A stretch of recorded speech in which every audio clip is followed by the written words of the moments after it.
There is one other thing I'd like to throw on you before I go tonight. Tonight was the Mega Million winning numbers.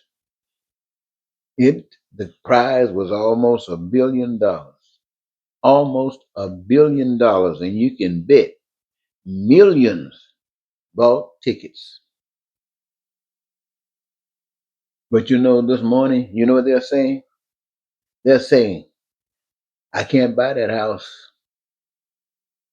can't buy that car, can't pay for that education, can't get that health care, can't get those teeth,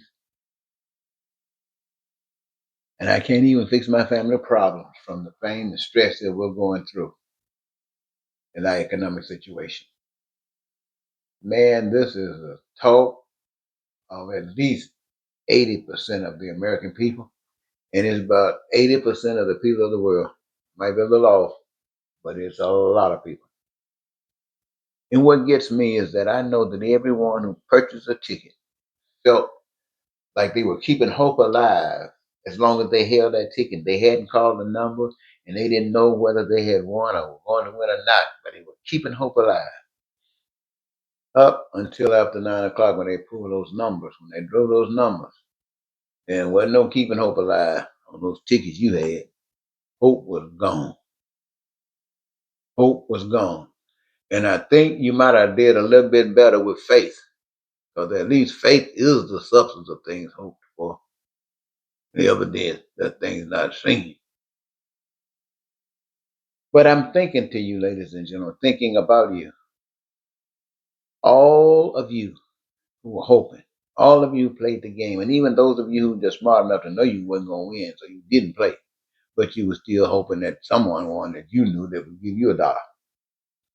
All of that exists, ladies and gentlemen. And then I sit here for 40 years and tell you that everything that was mentioned right here that you could have purchased with that $1 billion winning, everything that you could have purchased with that $1 billion winning, and that would only been maybe one of you, if you were lucky, maybe two. But if you trusted God, let me tell you this, you trusted God, at least millions of you would be able to have your house taken care of, your car taken care of, your education, your health care, your transportation, anything that's made by the hands of man.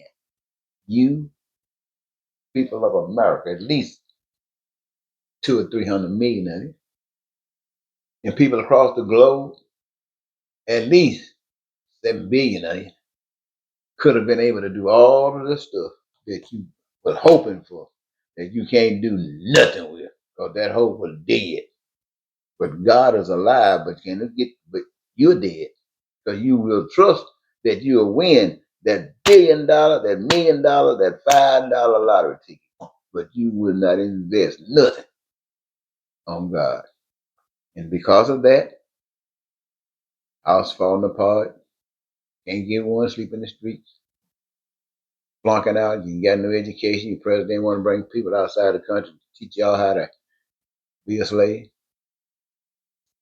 Well, you can keep on playing the lottery ticket. I guarantee you one of you might, but the rest of you won't. Try God and everyone wins.